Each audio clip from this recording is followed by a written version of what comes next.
जो भूत प्रेत आदि का शरीर होता है वो वायु प्रधान होता है।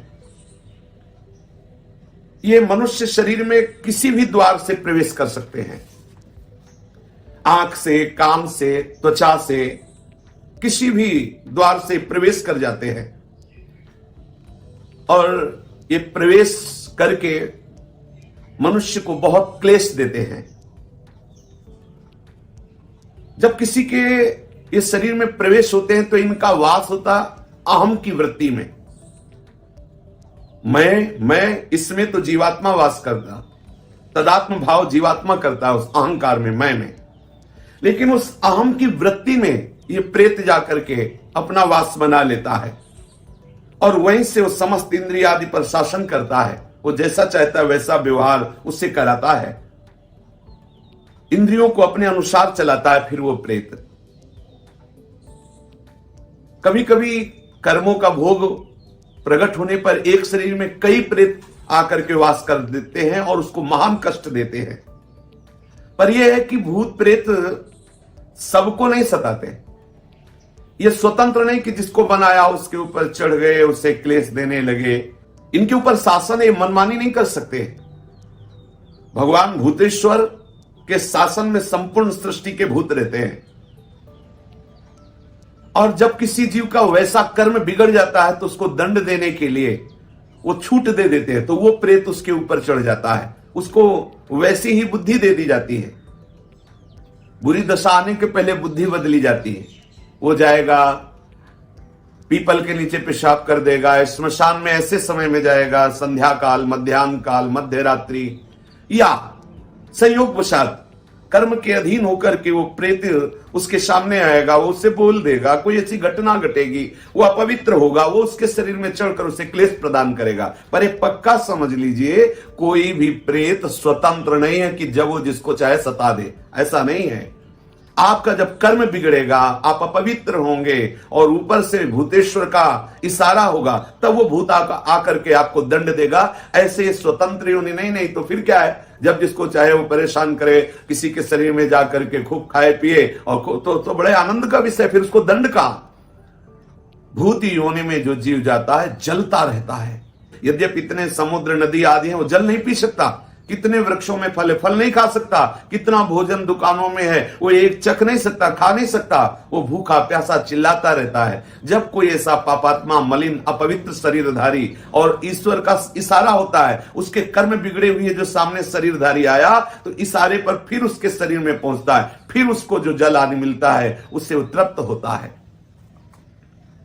मनुष्य का कोई बुरा कर्म का जो भोग आता है तभी इनका संयोग होता है। भूत प्रेत उसमें तभी प्रविष्ट हो सकते हैं। ऐसा नहीं है कि मनमानी किसी को भी वो सतावे, किसी को भी वो दंड दे। कर्मों का भोग जब तक बना रहता है तब तक उनके शरीर में रहते हैं। जहां कर्म भोग समाप्त हुआ, कोई ना कोई निमित्त बनेगा, उसको भागना पड़ेगा। ऐसा नहीं कि किसी शरीर में वो बहुत काल तक बराबर रह सके। यदि रह रहा है तो कोई ना कोई कर्म भोग उसका है जो उसको निपटा रहा है। भूत प्रेत कभी कभी संत महात्माओं के सामने भी देखे गए हैं। ये भूत प्रेतों का कर्म समाप्त होने का समय आता है, उनकी योनि समाप्त होने का समय आता है, तब वो संतों के समीप जाते हैं। जो भजनानंदी, भगवत प्राप्त महात्मा या भगवत प्राप्ति की प्रबल लालसा वाले संत जन है, इनके दर्शन से, इनके संभाषण से, उनके सानिध्य में आने से उसके सारे कर्म जो प्रेत योनि बनाने के हेतु हुए थे वो सब नष्ट हो जाते हैं और वो मुक्त हो जाता है प्रेत योनि से। इसीलिए संतों के सामने जाते हैं। ऐसी अशुभ योनियां तुम्हें कभी सताए ना, इसके लिए बहुत सुंदर उपाय है। शास्त्र वेता महापुरुष कहते हैं कि पहली बात तो जैसे वृक्षों में है कोई कील गड़ी हो, तो यदि आप भगवत शरणागत हैं, गले में कंठी है, तिलक लगाए हुए, नाम जप कर रहे हैं, तो अगर उस वृक्ष से कील उखाड़ेंगे तो आपके ऊपर कोई आक्रमण प्रेत योनि नहीं करेगी। हो सकता है वो कील किसी ने प्रेत को वहां अभिमंत्रित करके कील दिया हो और आपने से खिलवाड़ में कील निकाल दिया, संयोग आपका कर्म संयोग बना तो वो फिर आपके ऊपर, या कोई बोतल जैसे है वो जमीन में गड़ी हुई है, उसमें प्रेत आत्मा को कील दिया गया किसी तांत्रिक ने, वो आपके द्वारा निकाली गई या फोड़ी गई तो आपके ऊपर हावी हो जाएगा। ऐसा होने पर भी यदि आप गले में कंठी धारण किए हैं, नाम जप कर रहे हैं, तो ये भयानक प्रेत योनि आपका स्पर्श नहीं कर सकती, प्रकट भले हो जाए, उसकी इतनी सामर्थ्य नहीं कि वो आपका स्पर्श कर सके।